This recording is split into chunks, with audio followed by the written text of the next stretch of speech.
Zechariah chapter 4. And Sister Campbell, you are right in the spirit this morning. Hallelujah. This is what the Lord had given me this morning. The book of Zechariah chapter 4, reading from verse 6 and 7. Can we stand again for the word of the Lord? Amen, church. Just 2 verses as we read these verses.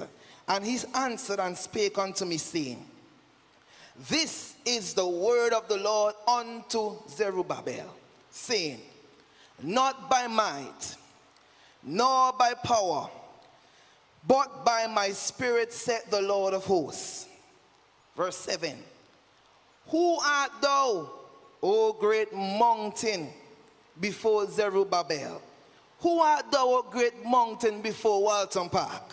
Hallelujah.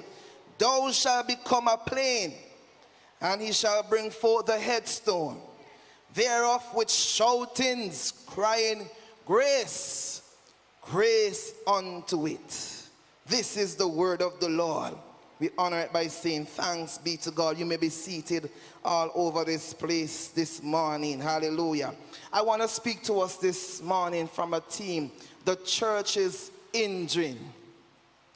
The church's engine, or the engine of the church.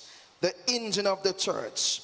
Charles Spurgeon, a famous preacher, he's known as the Prince of Preachers. He said, he was a very great revival preacher, and he will not take the credit for the revival that was happening around him. When visitors would come to his church, he would take them to the basement. There in the basement, the visitors would see people on their knees in prayer. The people were praying for the souls of the people who were upstairs in the church. The people were praying for the souls of the people that had never stepped foot inside a church.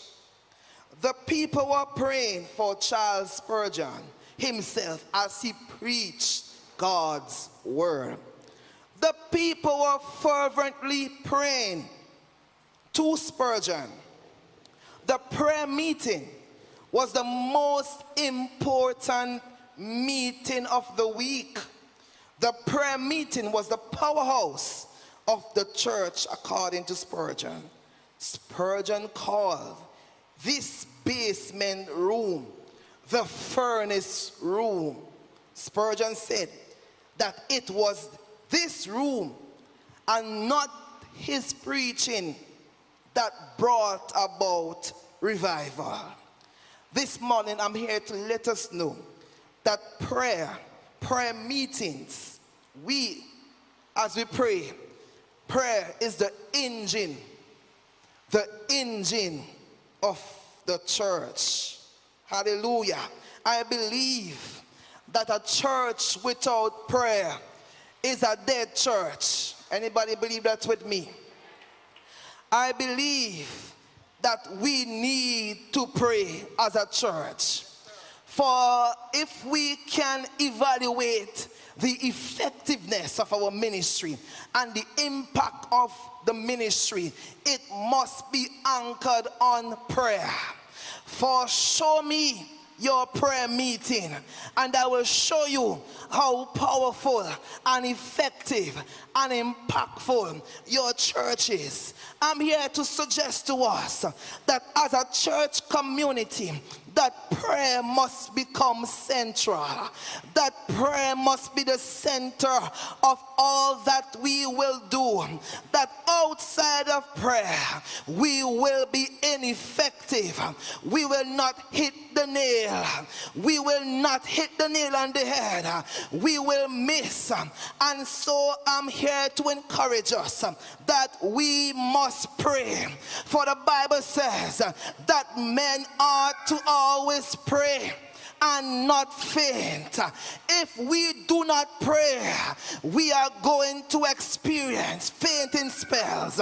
When you faint, you are exhausted, you fall out. But I come to declare to us that the strength of the church, that the strength and the power of any church, any local assembly, lies in the power of prayer.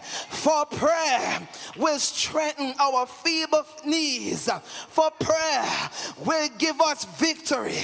For we will become victors and not victims. For we will conquer through prayer. For prayer is the engine that will cause us to move forward. For prayer is like when we switch our vehicle gears. It takes us, it accelerates us. Hallelujah. And so God gives Zechariah, the prophet, a vision.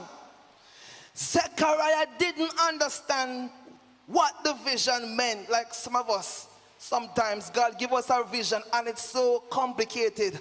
We don't understand it. We don't comprehend. What he saw was lamps supplied with oil. And verse 1, 2, 3 of the text shows us the vision. Directly through pipes, oil was flowing, coming from 2 olive trees. So since the prophet Zechariah couldn't understand the vision, the angels revealed the hidden message. The angels decoded the message. Hallelujah. The message that the vision had was directed to Zerubbabel. Now Zerubbabel was a civic leader in Jerusalem, and he had the responsibility to finish the work of rebuilding the temple. Hallelujah. There was a task. There was an area of great concern, a great and public concern. There was a mandate, there was a mission. And Zerubbabel, he was given the task to finish. Somebody say finish. It appears that the work of the temple was stalled. It was stalled, and Zerubbabel needed some sort of encouragement. Ever a time in our lives, we need a source of encouragement. We just need a little boost. We just need a little push forward. And that's why we are in the house of the Lord, to service our engine. For we are in the gas station of the heavens. We are in the mechanic center of the kingdom of God. For some of us, our engines need a little oily. Hallelujah. We need a little oil, a little engine oil. And so the temple work was stalled. I'm here for some people who feel stalled, who feel stuck, who feels halted, who feels interrupted, who feels delayed or hindered. There's a word for you in the house. Hallelujah. There's a word for you in the house. I don't know about you, but I come for a word. Hallelujah. Hallelujah. Hallelujah. Glory be to God. In chapter 3 of Zechariah, God spoke to Zerubbabel about the issue of purity. But purity alone was not enough to accomplish the work of God. We are not done sitting. The principle of purity. For the church must be pure. For without holiness, no man shall see God. And so ministry must be anchored in purity. But we need God's power, not just divine purity. We need divine power. Hallelujah. The work of the Lord needs resources. There must be resources. Any task will need some sort of resources. Let's hear from the text. What resources or what means will be needed and what's needed to finish the work of the Lord. Hallelujah. The text says, first of all, this resource, I want for us to understand that this resource was not by might. Yes, sir. Yes. Hallelujah. This was not by might. Might suggests wealth or efficiency. Wealth might suggest collective strength. The resources of a group, it suggests group dynamic. It suggests an army, a military army. But the word of the Lord says, it is not by might. It's not by collective strength. It's not by number.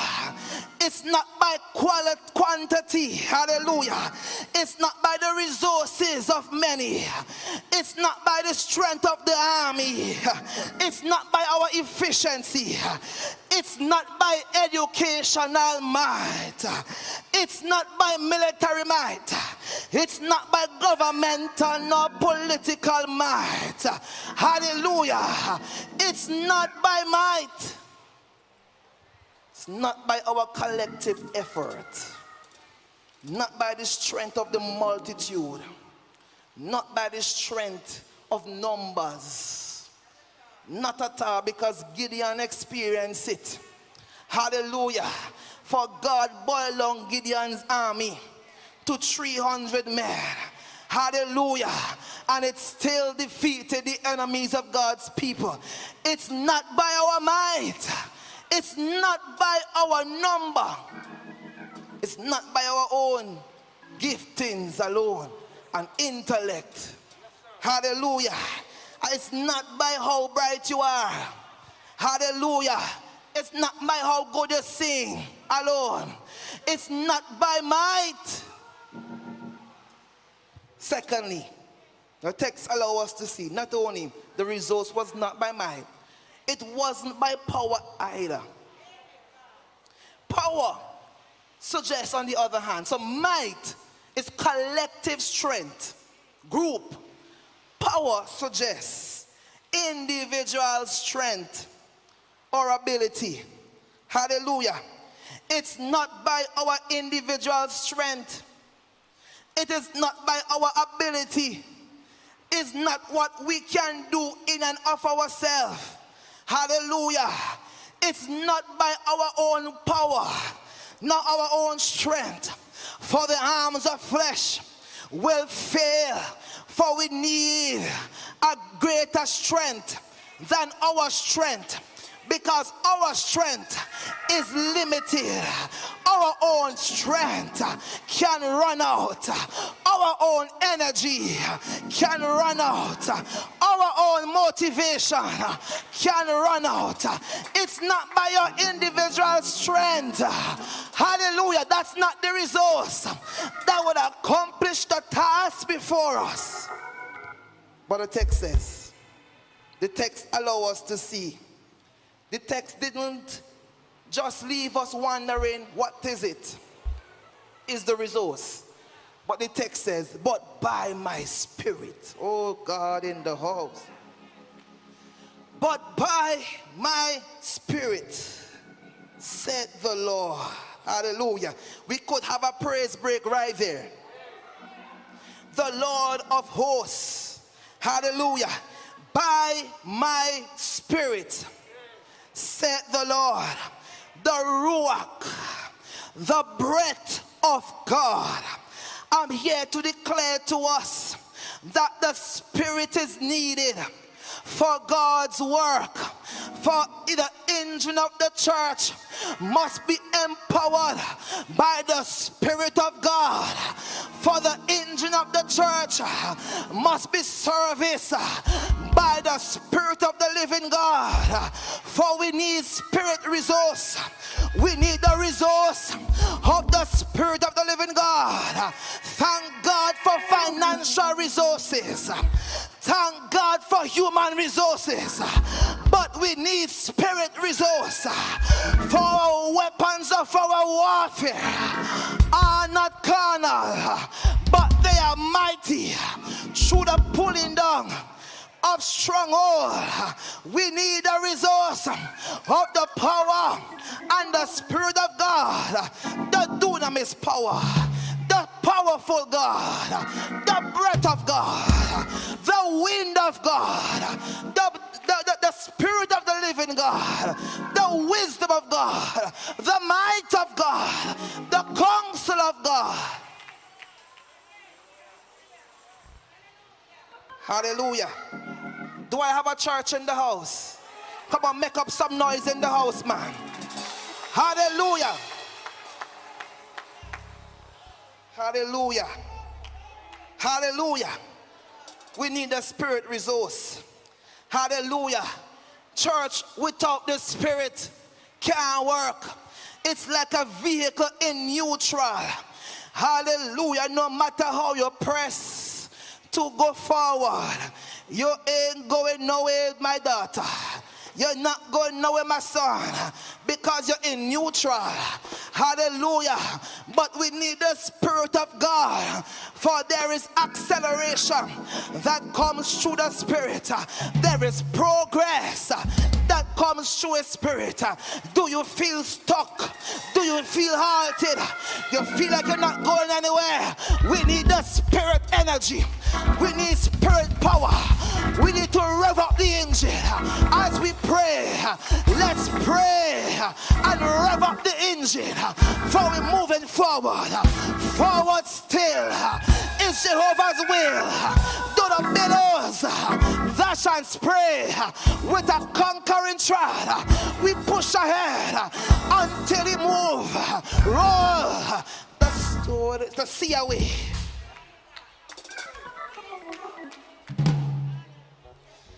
Some of us, sometimes our vehicle closes off on us.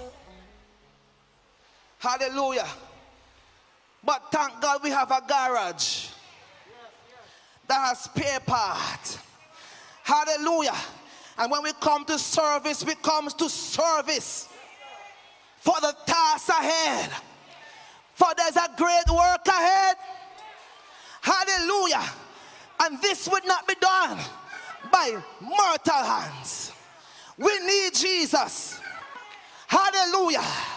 We need dependence upon Jesus.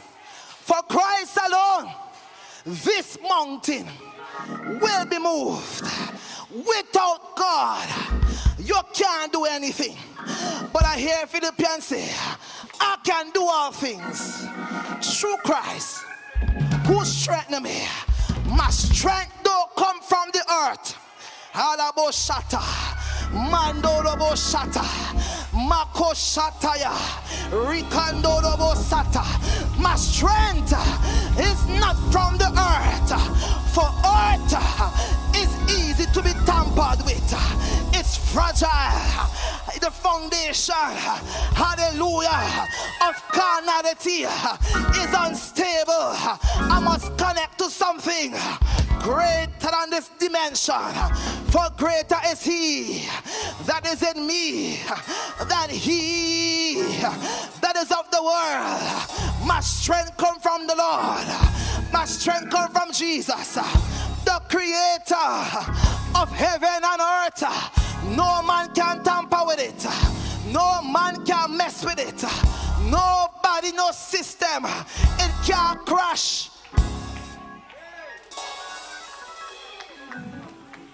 I thank God that my power source is not in people.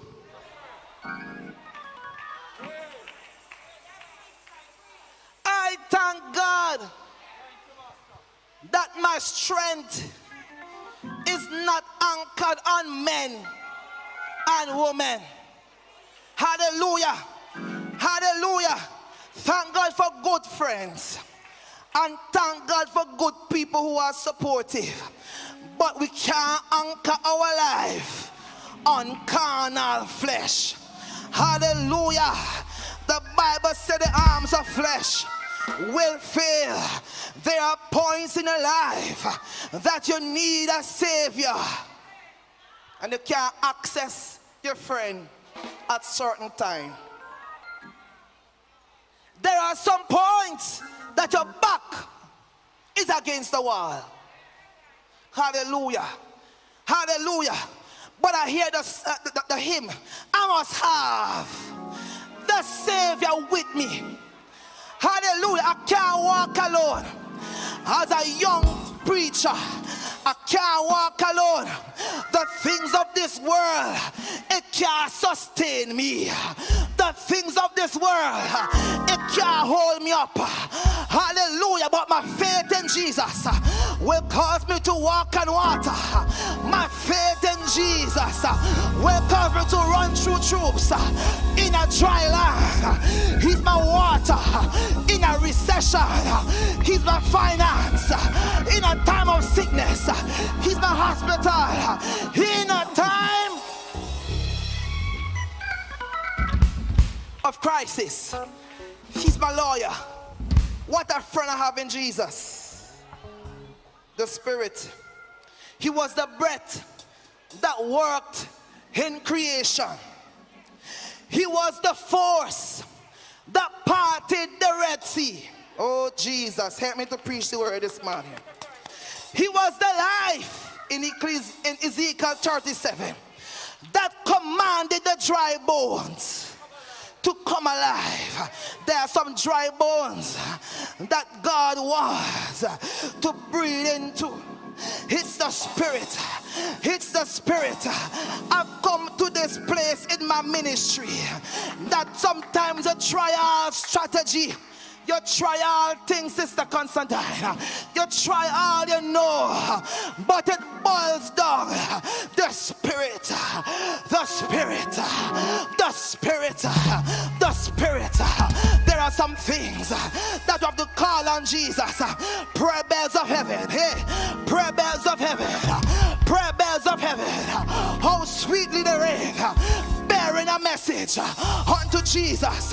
He said, call upon me, and I will answer you, and I will show you great and mighty things which thou knowest not. Hallelujah. He was the wind of Pentecost.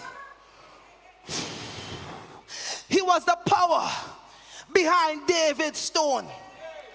That's why David could look at Goliath and say, you uncircumcised Philistine.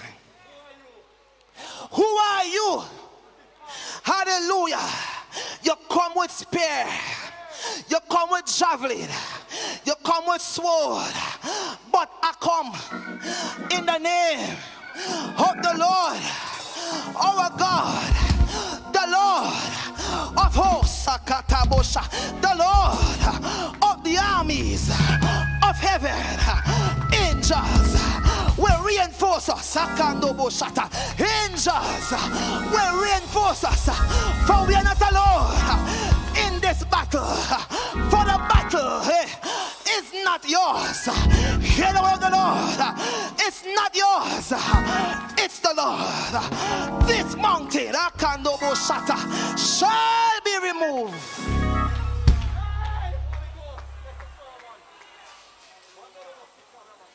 What gave David such confidence? His relationship with God. Don't look upon his outward appearance. Don't look upon how me look. Don't look at how small. Hallelujah. You're small, but you're talawa. Holy Spirit, when you have God on your side, no army, no army. JDF can't touch this. The host of angels, not even the American security, can tap this. The host of angels are behind you. One little stone take down a giant. It's not just the stone, it's the force behind the stone. God can use, I hear the Lord this morning, ordinary weapons to do an extraordinary thing, Waltham Park. Despise not the small things. Underestimate not the power of prayer and fasting. For he is our weapon of mass destruction. What is before you? Before Zerubbabel. And the text went on to show us the magnitude of God's great power. Hallelujah. The magnitude of God's great power. It produces great excavation. Great excavation. The text says, hallelujah. The text says, who art thou? Who you really feel you be? Who you think you be? Hallelujah. No, my God. Who art thou? Some people, oh Jesus, up here. Some people need to look in them situations and ask them, who art thou? You great mountain, you giant. Hallelujah. You great landmass. Who art thou or who you be? Oh, great mountain. The Bible says, before Zerubbabel, you shall become a plain. If I were you, I would have taken the prophetic word as my word this morning. Hallelujah. Sometimes a prophet never come call you out and call your name. The word has been prophesied unto you. Put your name upon it and put your praise upon it. And praise the Lord. Hallelujah. Before you, come on, put your name. Before you, the mountain shall be a great plain. How many of us knew that God is a great civil engineer? Oh God, he don't have to consult with no planning agency, road works, no committee, no NIPA. Him don't have a consult with the Council of Kingston and St. Andrew. Hallelujah. He don't have to consult with the enemy. For every mountain he can excavate, he can remove, he can push, he can lick down, he can tear down, he can kick down, he can turn aside. Hallelujah. The psalmist says, hallelujah, hallelujah. The Lord reigns, the Lord reigns. The heaven rejoice, the mountains melt like wax at the presence. It come down. Who are you, mountain? God is the great excavator. No mountain. Sometimes we magnify the crisis instead of we magnifying Christ. Sometimes the mountain is so big like how we make it. But when you see God, Holy Spirit, when you see God, every other thing is insignificant. Every other thing will fade away. Hallelujah. For those of you who lift weight, when you start lift up some heavy weights, hallelujah, and then the muscle get adjusted to the heaviness of the weight. When you take up something less weighty, it fling up. You wonder, wait, how come this easy to lift up? It's because, hallelujah, you are empowering yourself with the weight. There's a revelation here. Spend more time empowering ourselves in the presence of God. Spend more time, hallelujah, servicing the engine for the things that might seem heavy with the force of God, with the strength of God in your belly, in your stamina. You leap over wall, you run through troops. Do I have a church in the house? You run through troops and leap over wall. It is insignificant. It is minute with God's mindset, with God's vision, with the mind of Christ. It's time for us to change our mindset. Put on the mind of Christ. See things through the lens of the Spirit. We need Spirit to cause us to see. Not only were there great excavations, but I have a question to ask before I move on to this point. Got you any rivers that seem uncrossable? Anybody? Got you any mountain that you can't tunnel through? God specializes in things that seem impossible. He will do for you those on Facebook what no other can. God specializes. No mountain is too high. Hallelujah.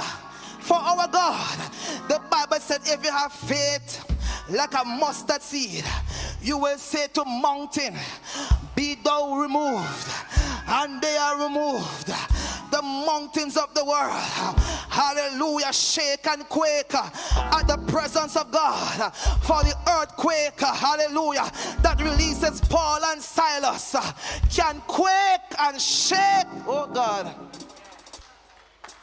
and wake us up too.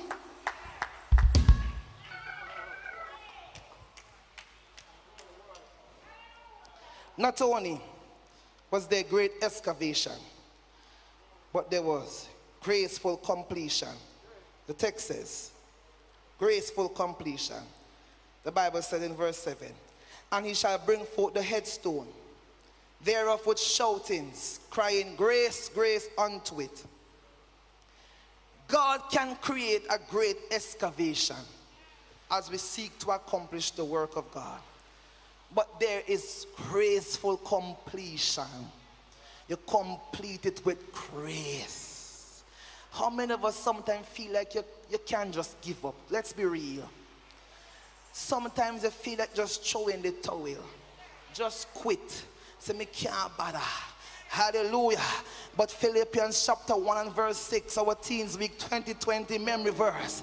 Being confident of this, that he who begin a good work in me is able to see it to completion until the day of the Lord Jesus Christ. We serve a God of completion. We serve a God of perfection. There is no halfway thing with this God. There is no halfway. We come against the spirit of almost. We come against the spirit of almost get through. We come against every spiritual miscarriage, every spiritual abortion that will try to abort the work of God in your life. We dismantle. Whenever our church in the house on this prayer Sunday, we tear it into pieces. We release the finishing anointing, the completion anointing. There are miles ahead that we must run, and we must finish the work that Christ has given unto us with grace. It's grace, nothing that we have done. It's not our own doings. It's when we think about that, the engine of the church, as we pray, hallelujah, we empower the engine of the church. The Spirit of the living God, through prayer, from a place of grace, hallelujah, will move this church forward. We must continue to pray. Completion. We want to hear God say, well done, my good and faithful servant. We must stick to it. We must stick to the thing that we will make it. We must be committed to the task. Hallelujah. Hallelujah. You cannot fight a war and quit. You can't take up the what do you normally say? The plow and look back. You must finish the task. hallelujah, that God has given unto you. There are some individual tasks that God has given unto some of us. Hallelujah. Don't be discouraged, for you must complete the vision. You must complete the mission. Hallelujah. Though it tarry, wait. Hallelujah. Wait, I say, on the Lord. Be of good cheer. I want to conclude by using Charles Spurgeon's warning to the church. Charles Spurgeon said, "All churches, take heed lest you trust in yourselves. Take heed lest you say we are a respectable body. We are a mighty number. We are a potent people. Take heed lest you begin to glory in your own strength. Take heed lest you hear Ichabod, the glory depart from you. Remember he who was with us when you were but a few. He must be with us when you are many, or else you will fail." Hallelujah. He who strengthened us when we were but as a little in Israel must be with us now that we are like the thousands of Manasseh, or else it is all over with us and our day is past. Such a strong word of warning. I'm here to declare to this church under this prophetic anointing, it is not by might, it is not by power, it is by my spirit, said the Lord. It's not by might, it's not by power, it's by my spirit, said the Lord. Come on, let's stand all over this place.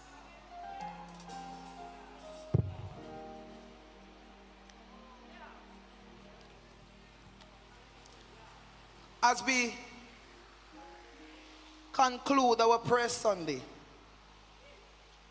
a fitting word to cause us to go forward, I want to make an appeal. Someone who wants to strengthen your faith in God. I want to make an appeal this morning for someone who believes that this word is their word. Hallelujah. This word. And I want to say, God, I want to make a commitment that I will lean on you. Hallelujah. Hallelujah. Hallelujah. Trust in the Lord with all thy heart. Lean not unto thy own understanding, but in all thy ways acknowledge him, and he will direct your path. Let's make a commitment unto God that we trust his leading. We trust in his spirit. We will get back to the place where we pray about everything, where we leave everything before God. A song say, may the fire on my altar never burn out. Make me a house of prayer. Those online, you want to make that commitment, you can make the commitment as well with us right where you are. And if you're not saved, we are asking you, let us know that you're not saved, that you need salvation, and someone will be praying for you. Just type salvation and somebody will be there to pray for you. Hallelujah.